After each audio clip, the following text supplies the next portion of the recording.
Jonathan Street. Claire's day had been perfectly scripted, every meeting and appointment aligned with the precision of a Swiss watch. But even the most meticulous plans had a way of unraveling. As he stood in the hotel parking lot, phone in hand, he read the last text from the matchmaking agency. "She's sorry, something urgent came up. She won't make it tonight." He exhaled, a slow, controlled puff of frustration. The truth was, he hadn't been looking forward to this blind date, not because he doubted the agency's selection, but because evenings like these always reminded him how separate he was from the world. The glittering galas, the expensive wine tastings, the curated dinners, they were a performance, and he was the star. Yet tonight, a tiny part of him had hoped for something unplanned, something real. Jonathan glanced at his reflection in the polished hood of his car. His tailored suit was impeccable, his cufflinks gleamed under the city lights, and yet his eyes betrayed a certain emptiness. With a shrug, he turned back to his car, ready to surrender to the solitude of his penthouse. Then he saw her. At first, it was just a movement, a blur near the edge of the lot, but soon, he noticed the subtle details. The curve of her back, hunched not out of style, but exhaustion, the way her small hands trembled as they tried to gather a scattering of groceries. The soft sound of sobbing drew him in before he even realized it. She was beautiful in a way that had nothing to do with expensive dresses or perfect hair. Her brown eyes were swollen from crying, framed by strands of hair that had escaped a hurried bun. Her clothes were simple and practical, but the faint smudges of dirt and spilled juice told a story of a life lived fully, mess and all. Beside her, a toddler clung to her leg, his small fingers gripping the fabric of her jeans like a lifeline.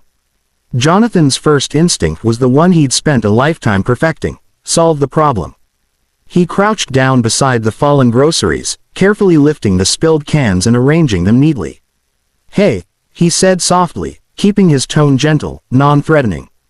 "Are you okay?" The woman looked up, startled. Her eyes widened, a mix of fear, relief, and embarrassment. My car broke down. I don't know what to do," she admitted, her voice trembling. "I have to get home." Her gaze flicked anxiously to her son. Jonathan nodded, offering a reassuring smile. "It's all right. Let's take it one step at a time." He handed her the heavier items, keeping his movements deliberate but careful, giving her a moment to breathe. As they worked together, he noticed the small details, the way her son hugged a worn stuffed animal, the determined set of her jaw, the quiet resilience in her eyes. She wasn't just struggling, she was surviving. And something about that, so real and unpolished, tugged at a part of him he rarely acknowledged. By the time the tow truck arrived, the night sky had deepened, city lights reflecting off the wet pavement. Jonathan handed her the groceries, smiling as she fumbled a shy, "Thank you."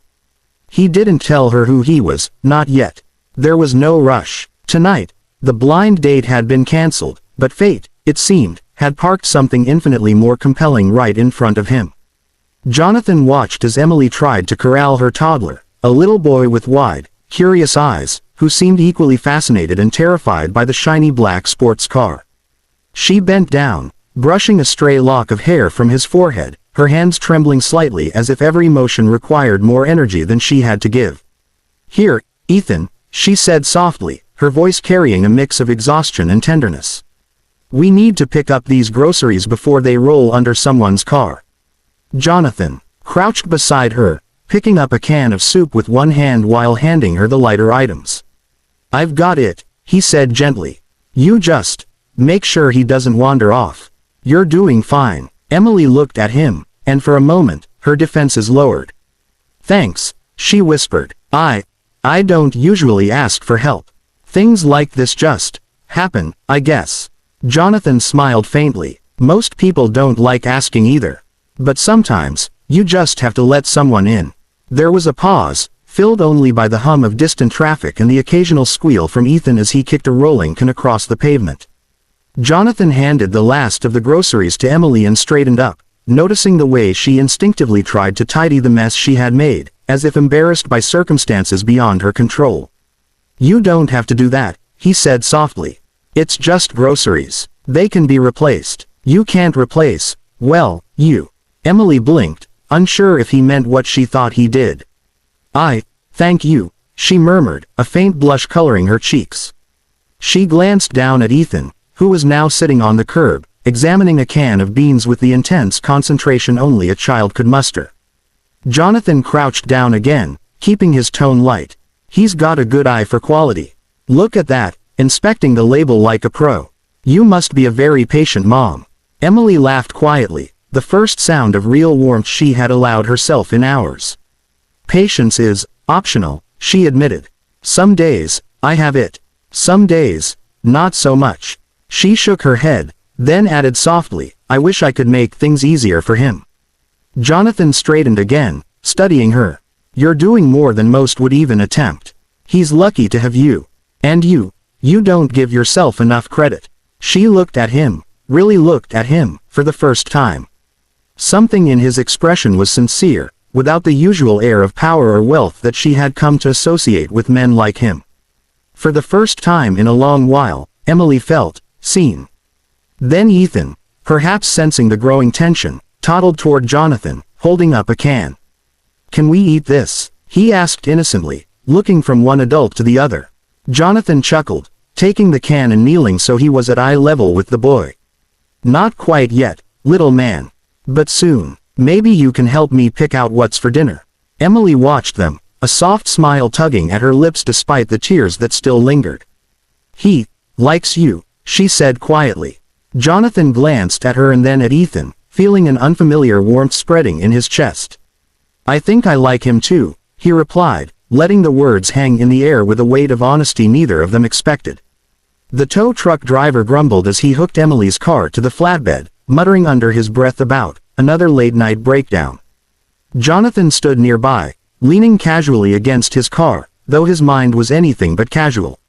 He watched Emily juggle Ethan, her purse, and the scattered groceries, and something inside him ached at the thought of leaving them to struggle alone. You don't have to stay, Emily said, giving him a polite but weary smile. I can manage from here. Jonathan shook his head. I'd like to make sure you get home safely. That's all. Emily hesitated. It was one thing to accept help from a stranger, another entirely when the stranger was tall, impeccably dressed, and had an air of confidence that screamed privilege. But something about his calm demeanor, the way he seemed genuinely unconcerned with appearances or status, made it easier to say yes. Okay, she said finally. But you don't have to, sit around while I figure things out. I don't mind, he replied simply, earning a small, tentative smile.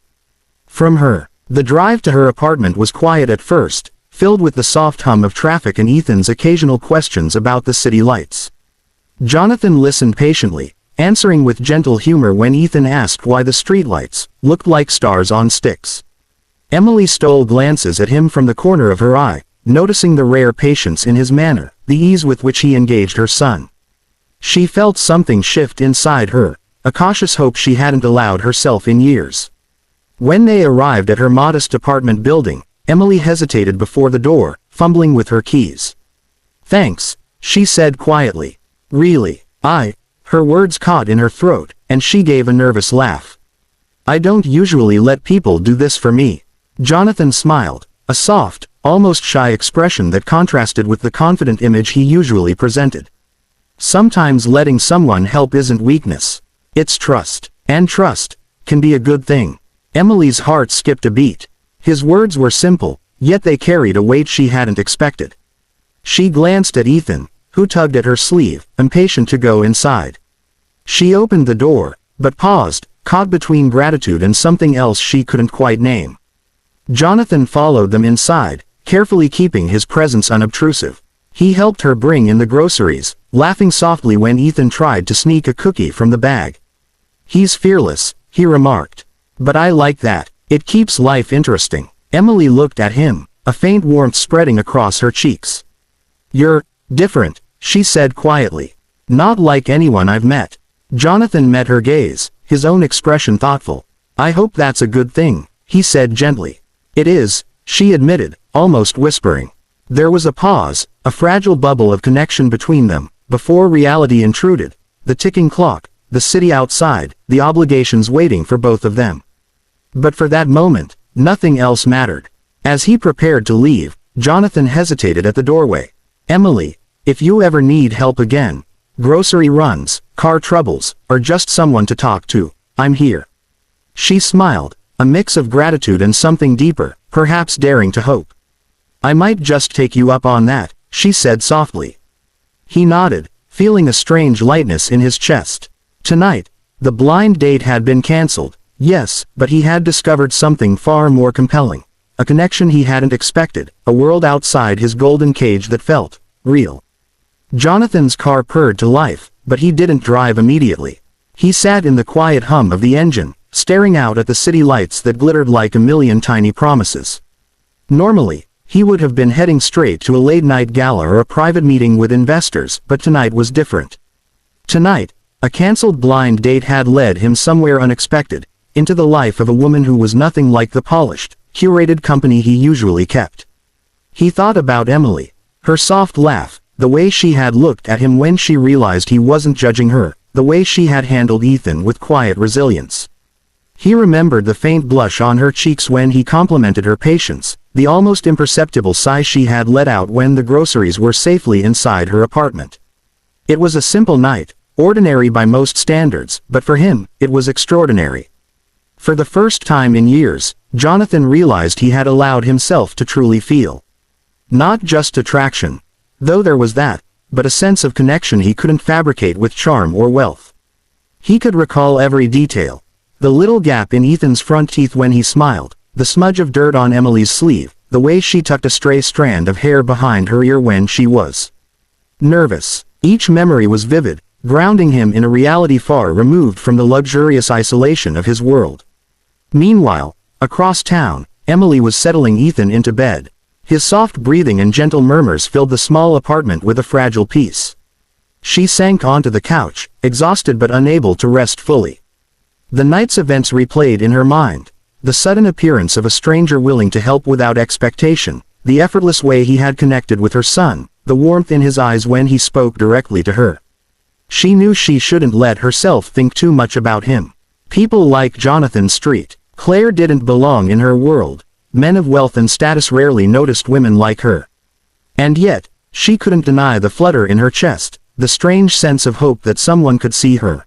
Not just the tired, overwhelmed single mom, but her, as a person. Emily shook her head, trying to dismiss the thoughts. She had to focus on practical matters. Bills, school runs, groceries, work. She couldn't let herself get swept away by a fleeting encounter. And yet, she found herself glancing at the clock, half expecting, or hoping, that he might call, that he might check in, even just to see that they were safe. Back in his penthouse, Jonathan poured himself a glass of scotch, but he barely tasted it. His mind was consumed with thoughts of Emily and Ethan, their laughter, their small imperfections that somehow felt perfect to him. For the first time in a long while, he considered what life might be like beyond boardrooms, private jets, and endless meetings. Could there be a place for someone like her in his meticulously ordered world? He shook his head, amused at himself. He had always been in control, always the one orchestrating every detail of his life. And yet tonight had shown him that life had a way of surprising you, often when you least expected it. As the night deepened and the city outside his window slumbered, both Jonathan and Emily lay awake in their separate worlds, connected by a single encounter that neither could forget. For Jonathan, it was a night that promised possibility. For Emily, it was a night that stirred hope. And for both, it was the beginning of something neither had anticipated, but both would soon find impossible to ignore.